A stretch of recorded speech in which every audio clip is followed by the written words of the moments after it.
Bismillahirrahmanirrahim.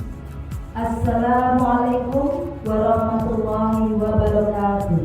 Waalaikumsalam warahmatullahi wabarakatuh. Alhamdulillahirabbil alamin. Wassalatu wassalamu ala asrofil anbiya'i wal mursalin wa ala alihi wa sahbihi ajma'in. Yang terhormat Ustadzah, teman guru kelas 1 dan 2. Pertama-tama, marilah kita panjatkan puji syukur kehadirat Allah Subhanahu wa Ta'ala atas segala nikmat iman dan Islam serta kesehatan, sehingga kita bisa berkumpul di sini dalam acara pemaparan untuk menyebarkan pemahaman dan penerapan pengalaman budaya positif. Tak lupa kita sampaikan sholawat dan salam kepada junjungan kita yang mulia Nabi Muhammad Sallallahu Alaihi Wasallam yang kita nantikan syafaatnya di yaumil akhir nanti. Hadirin yang berbahagia, izinkan saya untuk menyampaikan susunan acara sebagai berikut. Acara pertama, pembukaan. Acara kedua, pemaparan untuk menyebarkan pemahaman dan penerapan pengalaman budaya positif. Yang ketiga, tanya jawab. Keempat, penutup. Ustadzah yang saya hormati, memasuki acara pertama, marilah kita buka acara pada siang hari ini dengan membaca basmalah bersama-sama. Bismillahirrahmanirrahim. Baiklah, para ustadzah yang berbahagia, kita akan memasuki acara inti, yaitu pemaparan dalam menyebarkan pemahaman dan penerapan pengalaman budaya positif. Kepada saya Elina, kami bersiap.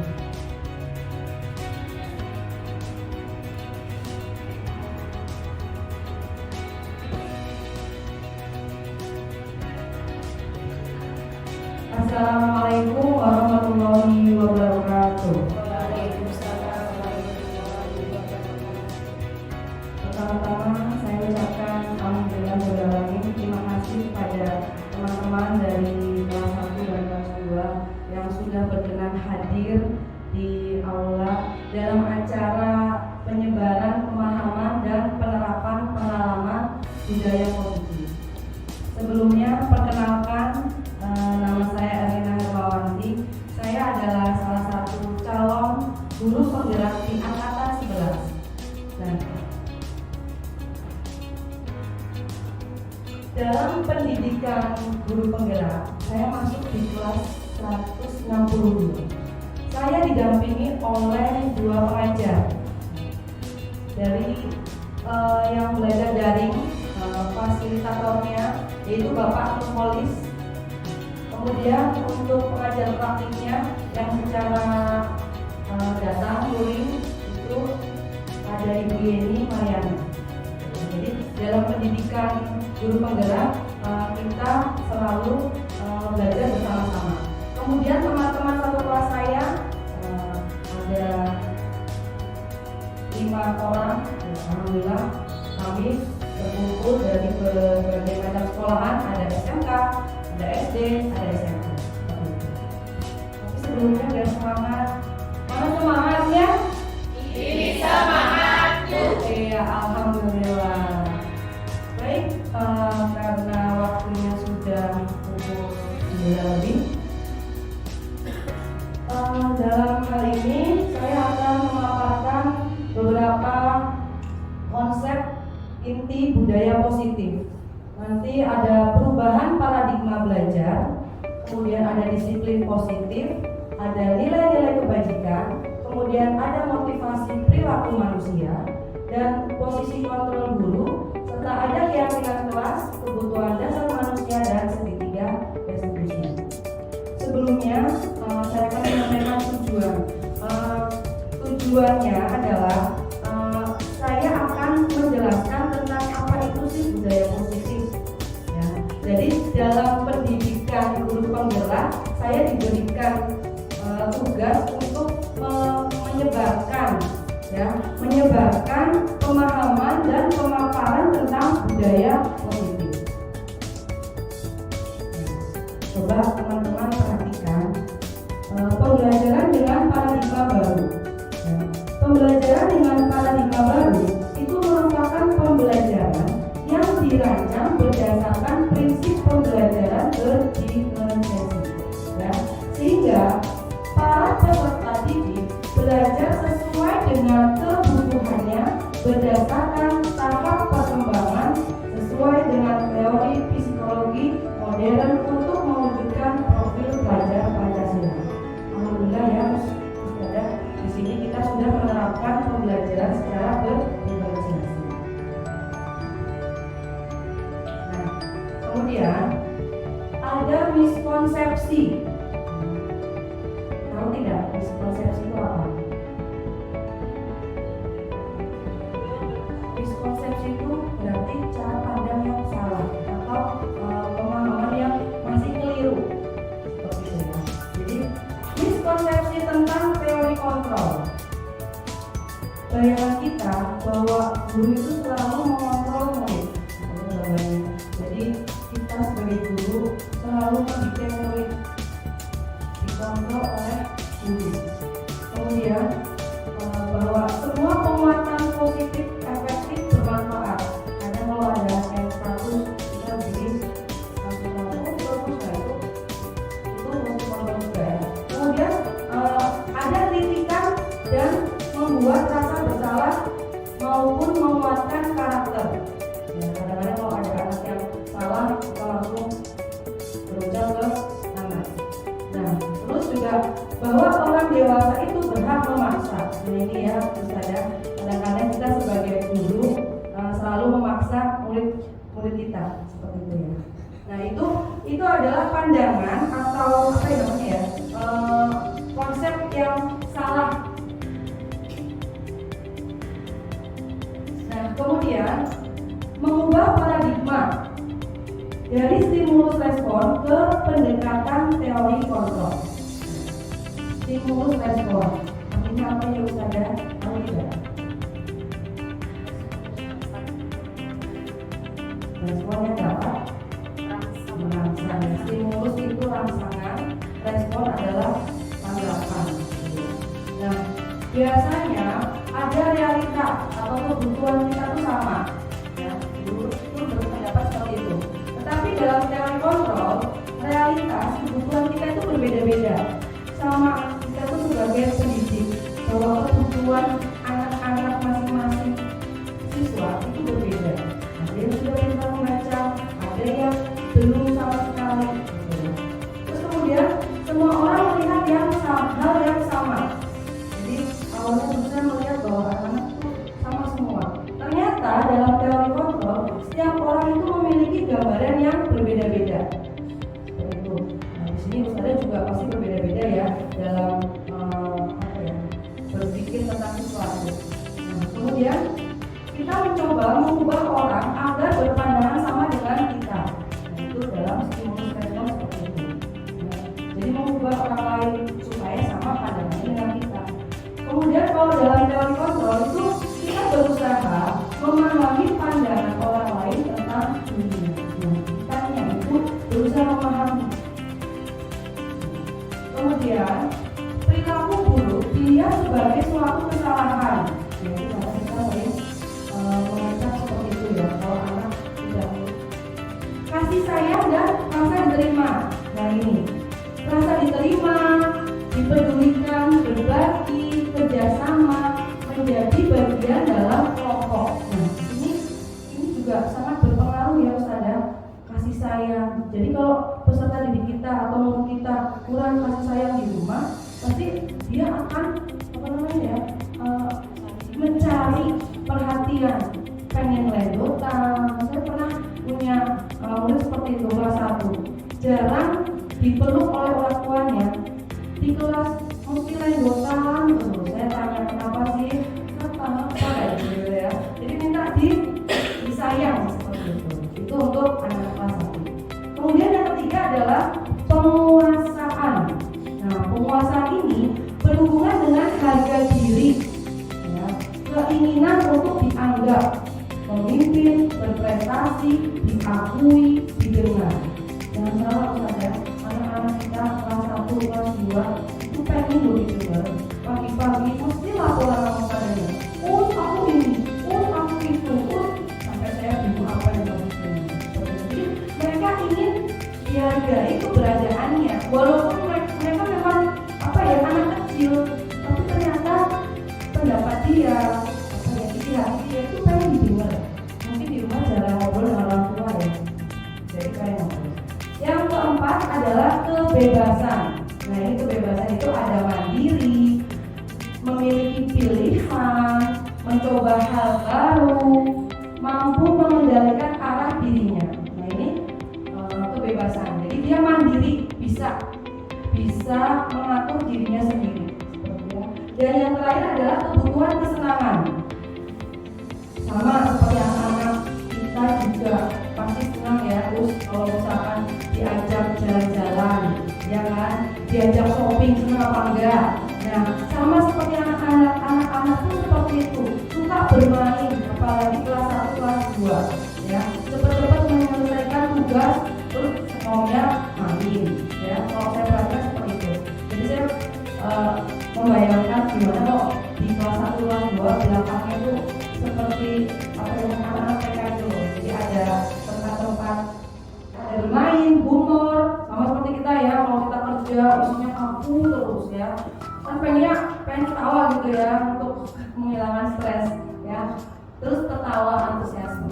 Nah itu adalah 5 kebutuhan dasar manusia yang anak-anak butuhkan dan kita pribadi pun juga pasti membutuhkan. Nah, yang selanjutnya adalah 5 posisi kontrol guru. Nah, ini sangat menarik ya Ustazah. Coba nanti Ustazah merefleksikan pada dirinya sendiri, termasuk yang seperti apa, gitu ya. Nah, ada 5. Yang pertama, penghukum. Kalau yang penghukum itu, contohnya ya, kamu harus maju ke depan berdiri di sebelah tiang bendera hingga upacara selesai. Kita refleksikan kepada diri kita sendiri. Apakah kita pernah melakukan hal seperti itu? Contohnya, misalkan telat masuk, sudah berdiri di depan kelas atau seperti itu ya. Itu posisi penghukum. Yang kedua adalah pembuat rasa bersalah. Nah, coba. Ini contohnya adalah bu guru kecewa dengan kamu. Sudah diingatkan untuk memakai atribut lengkap ketika upacara, tetapi kamu tidak mengindahkan peringatan dari bu guru. Ini saya pernah melakukan seperti ini ya Ustazah, membuat rasa bersalah.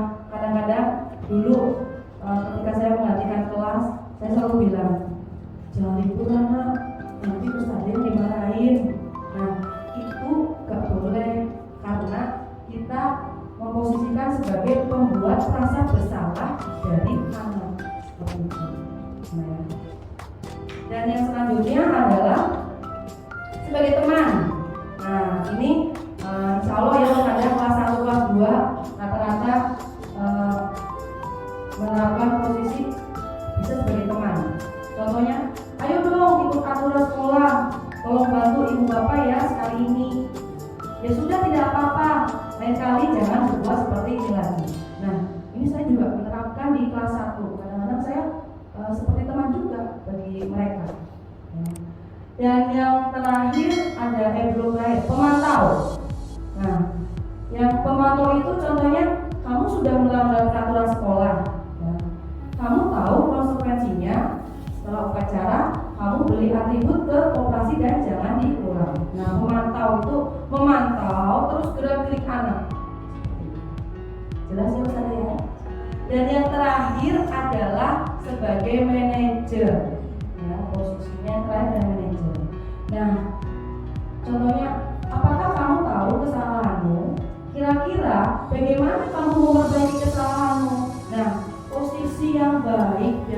1 sampai 5. Kira-kira itu apa sih Us? Menurut Ustazah sebagai apa? Iya, sebagai manajer. Kenapa Us kalau sebagai manajer? Manajer itu kan kalau kita sebagai manajer itu berusaha untuk mencari tahu itu dia tahu sendiri kesalahannya apa, dia harus memperbaiki itunya seperti apa itu dia. Dan yang lain pendapat mungkin sebagai apa?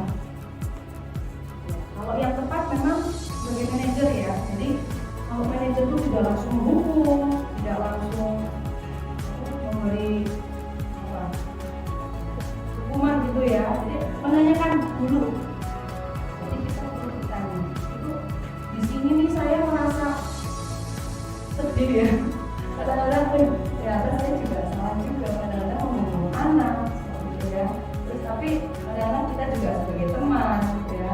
Kadang-kadang juga sebagai pemantau. Nah, jadi yang terbaik memang manajer ya. Tetapi dikondisikan jika anak tersebut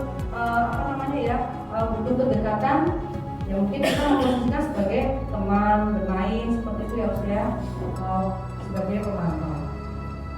Tapi jangan sebagai penghukum ya Ustaz ya. Jadi tolong dirubah. Nah, yang selanjutnya adalah teori motivasi perilaku manusia. Nah ini sangat menarik ya. Teori motivasi perilaku manusia. Motivasi itu apa sih Us? Ada yang tahu? Motivasi semangat, dorongan, pintar, ya semangat, dorongan yang muncul dari diri itu. Nah, yang pertama itu kalau manusia yang pertama untuk menghindari ketidaknyamanan atau hukuman. Nah biasanya anak-anak tuh termotivasi aku dihukum, jadi aku cepat nulisnya. Itu berarti kan ada rasa ketidaknyamanan atau takut karena hukuman, gitu ya. Itu yang muncul bukan dari dalam dirinya. Jadi dia takut karena takut dihukum deh, jadi aku diem, nggak ada urusannya dihukum. Seperti itu kan biasanya ya, kita keluar, anak-anak suruh diem dulu, kita keluar, pokoknya pada dihukum. Kita keluar balik, masih pada dihukum. Itu karena motivasinya dia itu karena menghindari hukuman. Nah, itu yang berubah Us. Yang kedua adalah untuk mendapatkan imbalan atau penghargaan dari orang lain. Nah, yang tadi yang saya jelaskan, ya mau maju tapi dikasih hitam dulu. Itu seperti itu. Misalnya kita ikut ini nih, dulu seperti harus jadi lagi. Yuk yang maju nanti dapat hadiah. Berarti yang membuat nilai kelompok itu ini ya Mas ya. Tidak perlu ya. Tapi biasanya di kelas 1 kelas 2 itu masih tetap ya. Iya, masih tetap. Kondisional ya Mas ya. Nah, yang terakhir ini untuk menjadi orang yang mereka inginkan dan menghargai dirinya sendiri dengan nilai-nilai yang mereka percaya. Nah, ini tuh yang kita sama-sama saling berkolaborasi untuk membuat tujuan dari pimpinan kelas dengan kesepakatan kelas.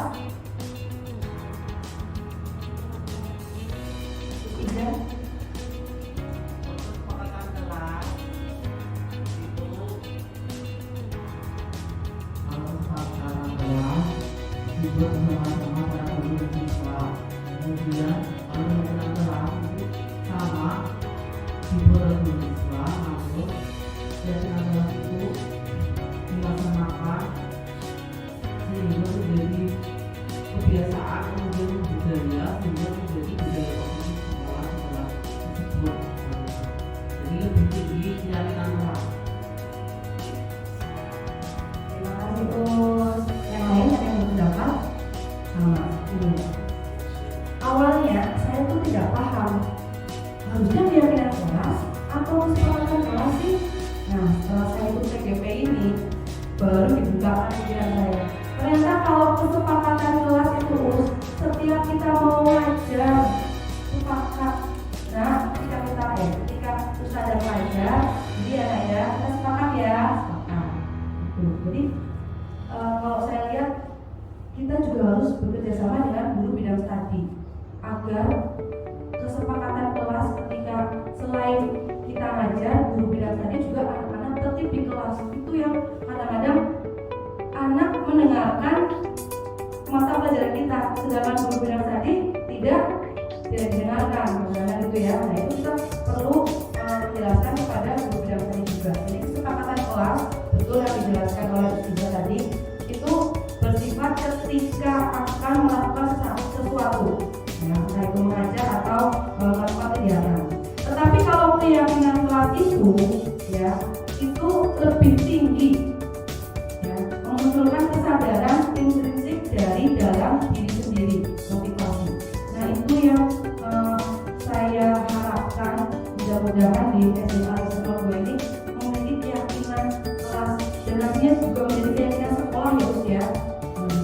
Jadi apa ya, mewujudkannya itu butuh bersama-sama berkolaborasi dengan seluruh dari guru kelas 1, 2, 3 sampai 6 dan pelajar sekolah. Jadi beda ya Gus ya, keyakinan kelas dengan kesepakatan kelas.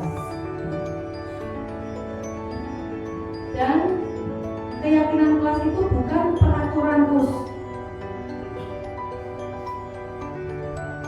Jadi ketika membuat keyakinan kelas tidak boleh ada kata jangan, gitu ya Gus ya. Kalimatnya positif. Kemarin saya baru kalinya tentang budaya positif. Benar. Contohnya, misalkan jangan berisik. Berarti keyakinan kelasnya apa?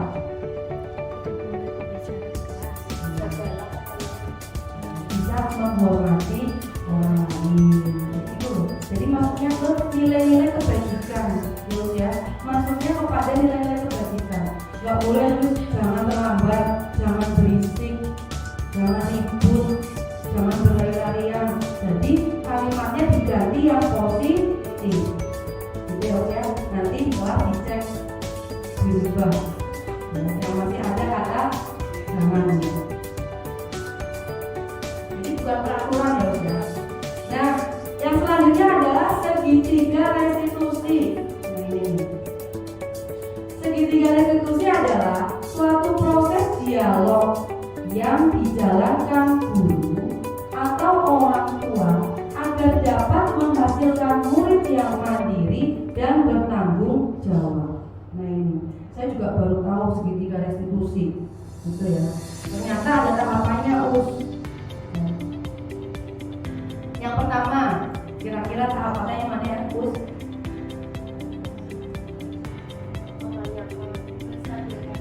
Ya, yang pertama mana? Iya, betul. Yang pertama adalah menstabilkan identitas. Tuh. Yang kedua?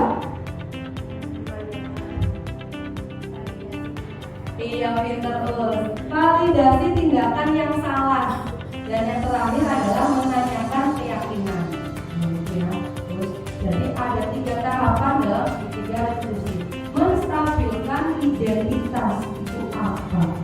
Nah, jadi ketika kita punya permasalahan dengan murid kita, itu jangan langsung main hukum. Ya, kita gunakan segitiga restitusi ini. Pertama, menstabilkan identitas. Ya, berdasarkan prinsip membuat kesalahan adalah bagian dari proses pembelajaran. Ada kita itu manusia biasa, pasti pernah melakukan kesalahan. Begitu juga murid kita, ya. Jadi melakukan kesalahan itu wajar, tapi jangan salah terus ya. Kita sebagai orang besar, sebagai guru, memberi nasihat. Tapi jangan langsung dimarahin, kamu salah gini gitu, enggak. Jadi kita tuh harus seperti yang sabar.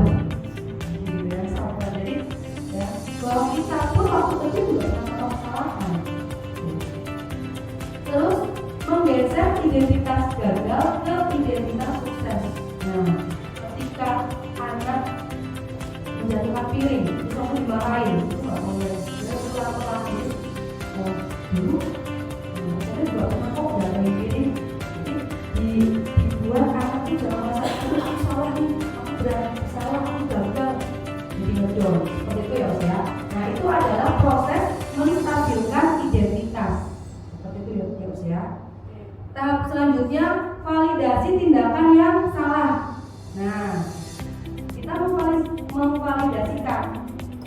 berdasarkan prinsip setiap perilaku berupaya memenuhi suatu kebutuhan tertentu.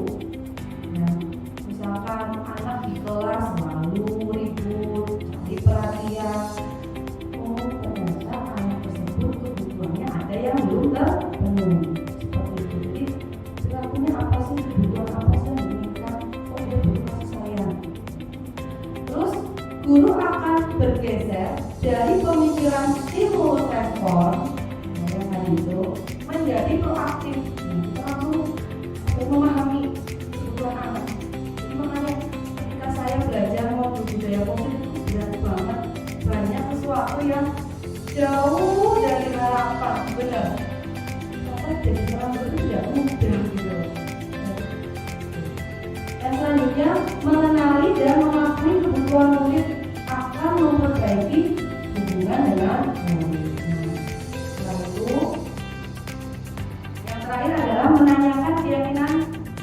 Nah, ini menanyakan keyakinan.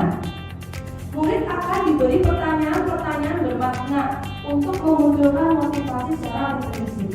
Nah itu, jadi setelah berdua salah, ya, tadi yang pertama apa ya? Menstabilkan identitas. Maksudnya apa? Kamu melakukan itu dulu saya juga pernah seperti itu. Terus kenapa kamu telat? Nah itu validasi tidak ada yang salah. Jadi tanya.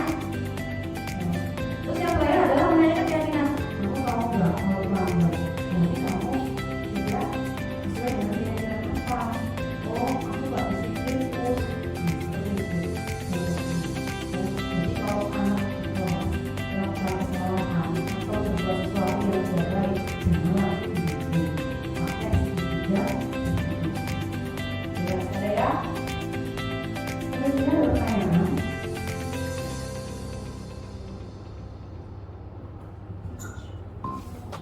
Iya, silakan Gus. Terima kasih Usmina atas waktunya dan kesempatan. Usmina, yang saya tanyakan bagaimana segitiga restitusi yang telah diterapkan Usmina dan apa sih contoh konkretnya di dalam kelas, terutama kelas 1 ya usia. Terima kasih Bu. Pertanyaannya baik sekali. Contoh penerapan segitiga restitusi di kelas. Alhamdulillah itu juga termasuk tugas saya CGP ya, membuat segitiga restitusi. Ini saya ada videonya Mas. Baik Ustazah, saya akan menjawab pertanyaan dari Ustazah Kiki. Bagaimana penerapan segitiga restitusi di kelas? Ini saya ada videonya ya Ustaz ya, tolong diperhatikan. Kasus 1. Habib bertengkar dengan Kabir saat pelajaran tauhid di kelas, sehingga hal ini membuat pelajaran tauhid tidak kondusif. Berikut adalah skenario penyelesaian masalah dengan menggunakan segitiga restitusi.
dan terakhir, monggo Ustazah untuk memberikan refleksi dari kegiatan yang sudah kita lakukan hari ini.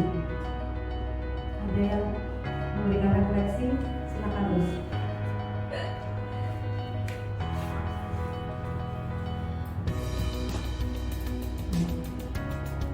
Terima kasih sebenarnya atas kesempatannya.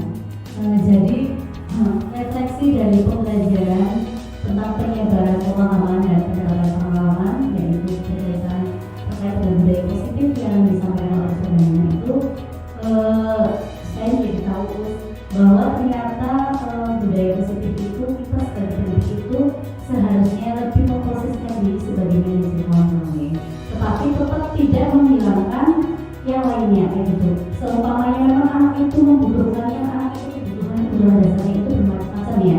Nah, kita tetap melihat ke situ. Apakah anak itu memerlukan kasih dari kita atau dia memerlukan perhatian dari kita pun tetap memberikan yang terbaik buat anak. Kemudian masalah keyakinan kelas ya. Masalah keyakinan kelas itu gunakan kalimat positif yang mengandung nilai kebajikan. Tidak menghakimi atau menghukum, istilahnya dengan aturan yang mana anak itu menjadi down ya.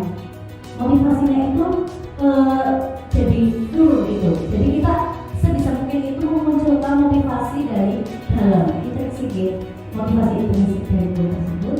Kemudian ada lagi ketika ada permasalahan di dalam kelas, sebaiknya gunakan istilah dengan segitiga restitusi, karena itu langkah yang tepat sekali buat kita. Jadi kita menanyakan dulu, terus kemudian kita melakukan tindakan, sehabis itu kaitkan dengan keyakinan kelas yang sudah dibuat dan disepakati oleh anak-anak dan kita sebagai seorang pendidik. Terima kasih Ustazah. Iya, tepuk tangan buat kalian. Alhamdulillah Ustazah untuk acara kegiatan hari ini.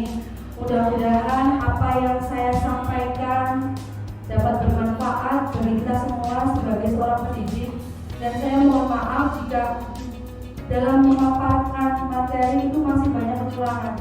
Karena satu lagi, saya masih belajar, ya, makanya masih dari calon guru penggerak. Doakan mudah-mudahan lancar semuanya dan kita semua bisa menerapkan budaya positif di sekolah sesuai dengan apa yang kita harapkan untuk anak-anak kita. Dan itu dulu. Assalamualaikum warahmatullahi wabarakatuh. Terima kasih ya Gus.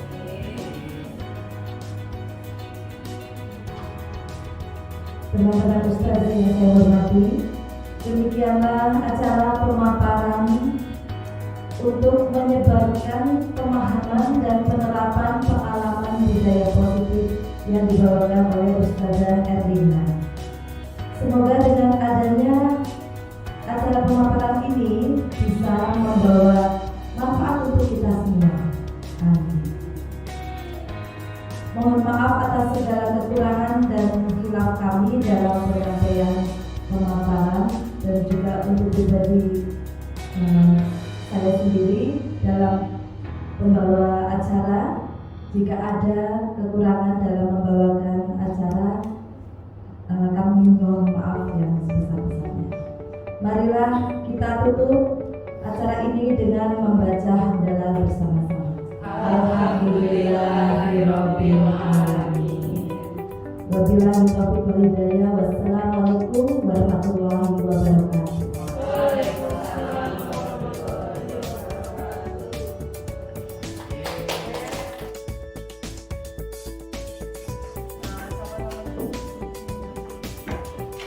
Ustazah beri salam dulu ya. Assalamualaikum warahmatullahi wabarakatuh.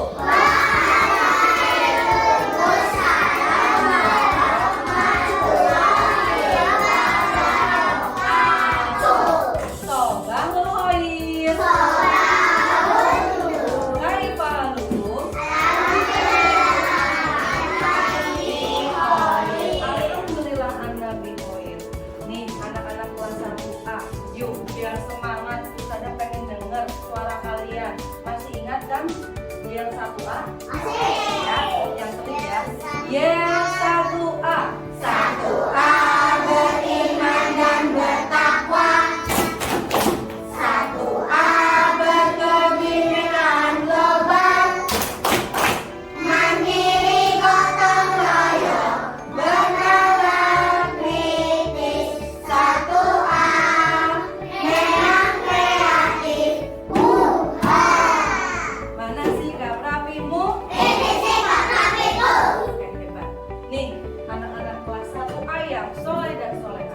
hari ini Ustazah akan mengajak kalian membuat keyakinan kelas. Ya, keyakinan kelas. Ada yang tahu tidak? Keyakinan kelas itu apa sih? Mesti baru dengar ya? Kenapa nak? Iya, keyakinan kelas. Keyakinan kelas. Bisa dijelaskan ya? Keyakinan kelas itu hampir sama seperti peraturan kelas atau tata tertib kelas. Ya, tapi berbeda. Kalau keyakinan kelas itu diyakini oleh diri sendiri. Jelas ya, yakin. Tapi kalau peraturan kelas biasanya ya dibuat hanya satu pihak saja. Jelas ya.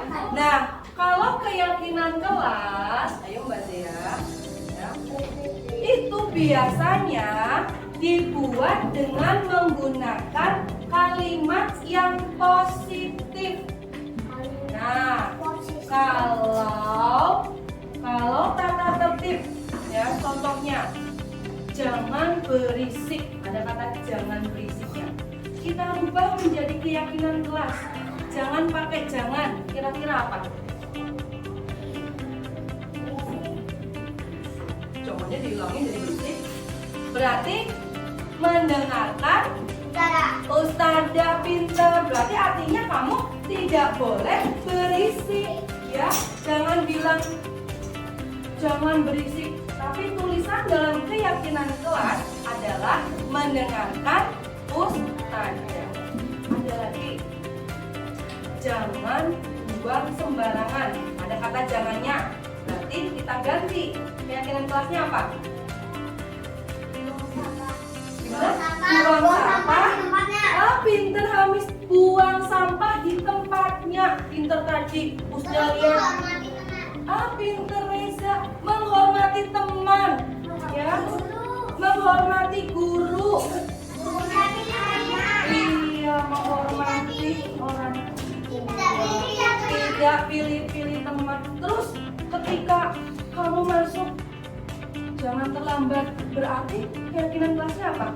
Harus tepat waktu. Iya, pintar, harus tepat waktu. Nah, sekarang Ustina minta tolong anak-anak kelas 1A yang soleh dan solehah, ya. Ustazah akan membagikan, ya, satu kertas, satu anak satu. Nanti di sini kamu tulis, ya, keyakinan kelas yang kalian inginkan dan nanti kita sepakati bersama. Oke, satu aja, ya. Nanti kamu tulis namamu, nama saja nggak apa-apa ya. Habis itu tulis pendek aja. Tulis keyakinan kelasnya. Nah, setelah itu selesai, nanti kamu tempel di, nah, yang sudah sediakan, ya, papan keyakinan kelas. Understand tugasnya? Jelas? Oke, bisa. Sekarang tugas kalian keluarkan pensil saja, ya.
dan kesepakatan menggunakan cap jempol. Nah, sekarang Ustaz tanya, apakah kita menyepakati keyakinan kelas kita bersama? Ya? Ya. Baik anak-anak, mulai besok dan selamanya kita harus ingat tentang keyakinan kelas kita yang sudah kita buat bersama. Sampai di sini adakah yang ingin bertanya? Kalau sudah ingin bertanya, baik anak-anak, Ustazah akhiri. Jawab salam Ustazah. Wassalamualaikum warahmatullahi wabarakatuh. Warahmatullahi wabarakatuh. Perkenalkan, nama saya Rafa dari kelas 1A. Perasaan saya sangat senang sekali. Membuat keyakinan kelas sangat penting karena dapat menumbuhkan sikap disiplin. Terima kasih, Perkenalkan, nama saya Gibran dari kelas 1A. Perasaan saya sangat senang sekali. Membuat keyakinan kelas sangat penting karena dapat menumbuhkan sikap bertanggung jawab. Terima kasih, Ustina.